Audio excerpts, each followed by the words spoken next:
بسم اللہ الرحمن الرحیم۔ السلام علیکم ورحمۃ اللہ وبرکاتہ۔ عزیز طلباء، امید ہے کہ آپ خیریت سے ہوں گے۔ آج ہم تحاوی شریف کا سبق نمبر 5 پڑھیں گے، جس کے اندر مقدمۃ العلم کی ایک بحث تدوین حدیث چل رہی ہے۔ اس کا بقیہ حصہ آج کے درس کے اندر ہم پڑھیں گے۔ چلتے ہیں اپنے سبق کی جانب۔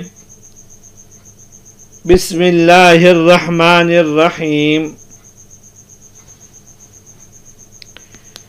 اس سے پہلے والے درس کے اندر ہم نے یہ پڑھا تھا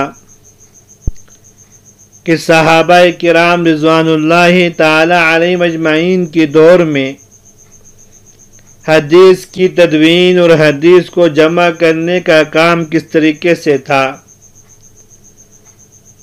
آج ہم اس کے اندر یہ پڑھیں گے کہ صحابہ کرام رضوان اللہ تعالی علیہم اجمعین کے بعد کے دور میں حدیث کی خدمت کس طرح کی گئی ہے۔ بعض محدثین نے مختلف طبقات لکھے ہیں۔ ہم نے آپ کی آسانی کے لیے 4 تقسیم کے اندر حدیث کی خدمت کو ذکر کرنا ہے کہ صحابہ کرام رضوان اللہ تعالی علیہم اجمعین کے دور کے بعد پہلا دور یہ تھا کہ مطلقاً حدیث کی تدوین کی گئی، قطع نظر اس سے کہ وہ صحیح ہے، مرسل ہے، مرفوع ہے، متصل ہے، حدیث کی کون سی قسم ہے۔ جب مطلقاً احادیث کا ذخیرہ جمع ہو گیا تو اس کے بعد حدیث کی تدوین علی الابواب ہو گئی۔ پھر اس کے بعد مسانید لکھی گئیں اور چوتھے نمبر پر صحاح کا نمبر آتا ہے۔ تو پہلے طبقے میں مطلقاً جو حدیث جمع کی گئی ہیں ان حضرات کا ذکر ملتا ہے جن حضرات نے صرف احادیث کو یکجا جمع کر دیا، کوئی خاص ترتیب ملحوظ نہ رکھا، اور اس انداز سے کام کرنے والے 2 اہم نام، مشہور نام جن کا ذکر کتابوں میں ملتا ہے، ان میں ایک نام ابن شہاب زہری رحمہ اللہ کا ہے اور دوسرا نام ابن حزم رحمہ اللہ۔ ان دونوں حضرات نے آپ صلی اللہ علیہ وسلم کی احادیث کو یکجا جمع کر دیا۔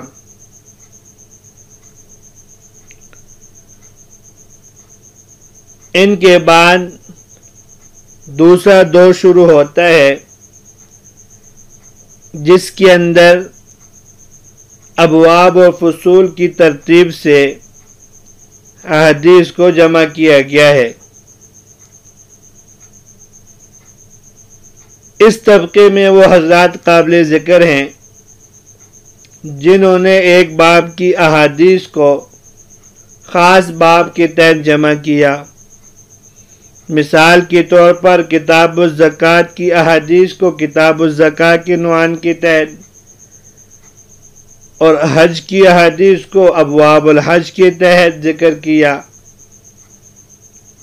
اس طور پر بھی کام کرنے والے بہت سے حضرات ہیں جن میں سے 2 حضرات کا نام نمایاں ہے۔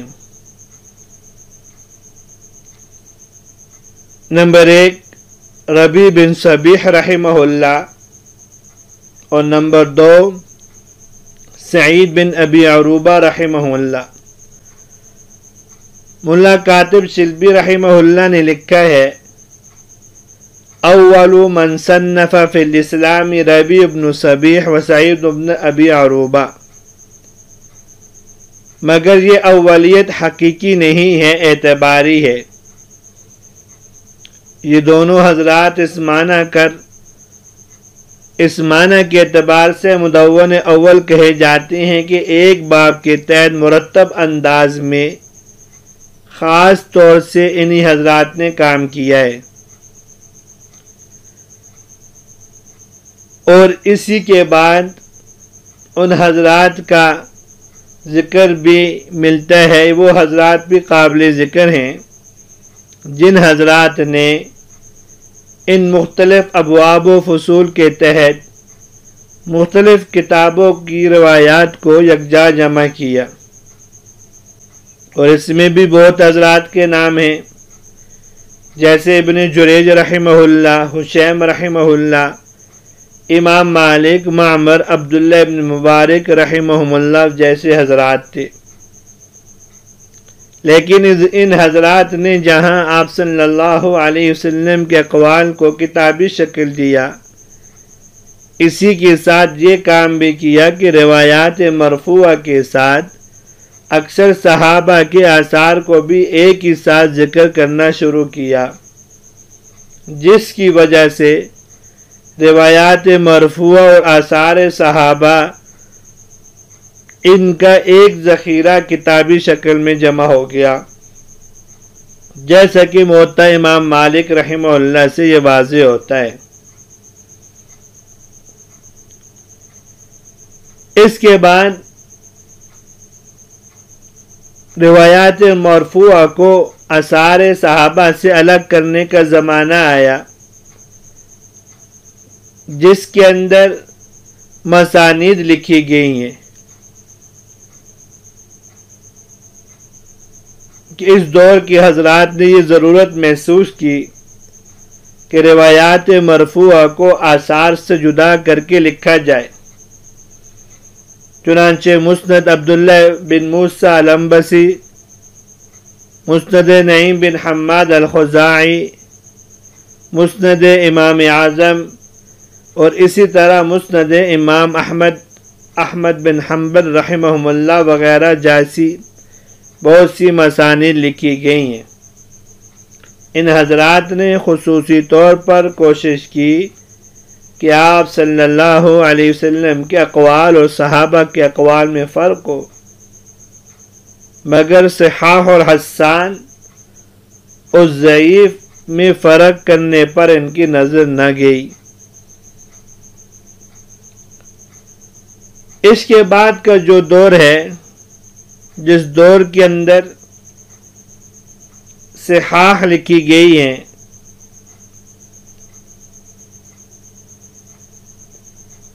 پھر کچھ مدت کے بعد محدثین کی ایک ایسی جماعت پیدا ہوئی کہ انہوں نے محسوس کیا کہ صحیح احادیث کو الگ کتابوں میں جمع کیا جائے۔ چنانچہ اسی دور میں امام بخاری رحمہ اللہ نے بخاری شریف لکھی، امام مسلم رحمہ اللہ نے مسلم شریف لکھی، امام حاکم رحمہ اللہ نے اس میں صحاح کا اضافہ کیا، اگرچہ ان میں کچھ روایات متکلم فی ہیں۔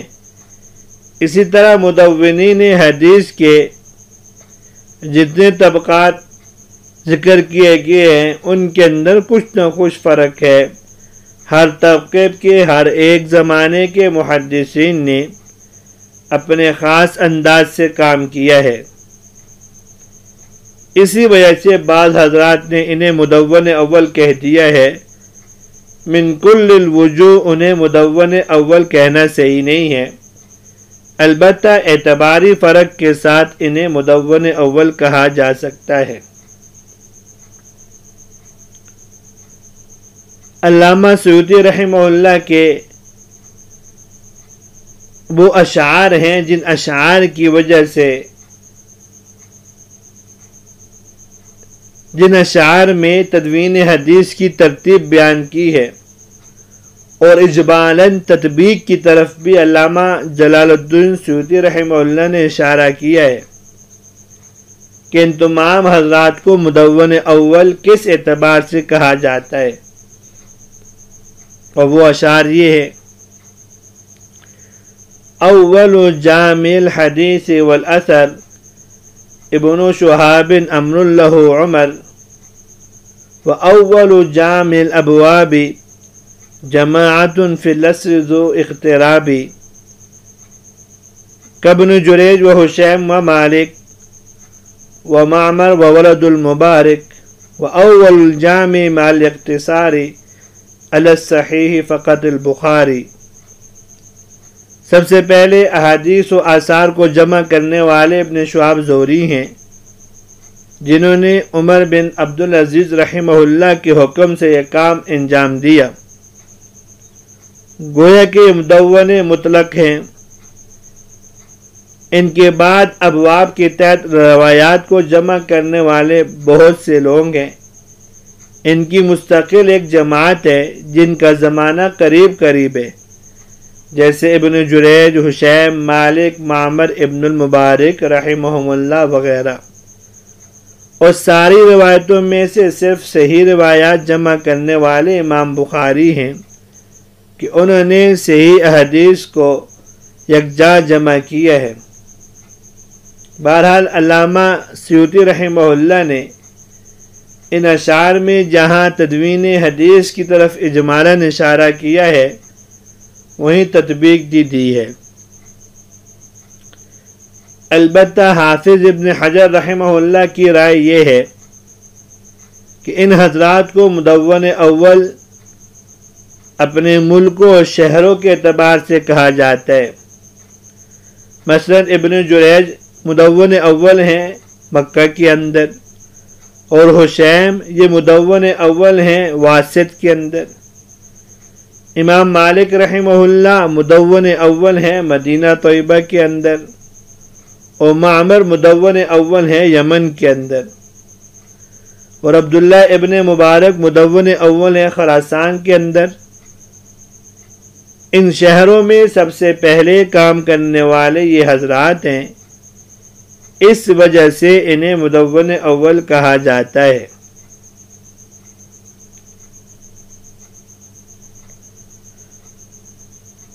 یہاں علامہ سیوطی رحمہ اللہ کے جو اشعار یہ آپ کے سامنے آئے ہیں، یہ ان کی کتاب الفیہ سیوطی سے لی گئی ہے۔ الفیہ 3 ہیں، ایک الفیہ عراقی ہے، یہ حافظ ابن حجر کے شیخ عراقی کی کتاب ہے، اور دوسری الفیہ سیوطی ہے جو علامہ جلال الدین سیوطی رحمہ اللہ کی کتاب ہے۔ یہ دونوں کتابیں 1000 اشعار پر مشتمل ہیں۔ چونکہ ان کے اندر ہزار اشعار ہیں لہذا انہیں الفیہ کہتے ہیں، اور یہ سب اشعار احادیث ہی سے متعلق ہے۔ اور تیسری الفیہ بن مالک ہے، اور یہ علم نحو میں ہے۔ اس میں بھی چونکہ 1000 اشعار ہیں لہذا اسے الفیہ کہتے ہیں، مگر یہ جو الفیہ ہے یہ پہلے دو کے مقابلے میں بہت سخت ہے۔ اور علامہ سیوطی رحمہ اللہ اور شیخ عراقی رحمہ اللہ کی الفیہ کے اندر حدیث کے اہم مضامین بیان کیے گئے ہیں۔ اسی وجہ سے ہمارے بعض اکابر رحمہم اللہ طلباء کو زبانی سنایا کرتے تھے اور یاد کرنے کی ترغیب دیا کرتے تھے۔ یہاں تک آج کا سبق تھا۔ امید ہے کہ آپ کو آج کا سبق بھی سمجھ میں آ گیا ہوگا۔ اجازت دیجیے، اللہ تبارک و تعالی ہم سب کی حامی و ناصر ہوں۔ السلام علیکم ورحمۃ اللہ وبرکاتہ۔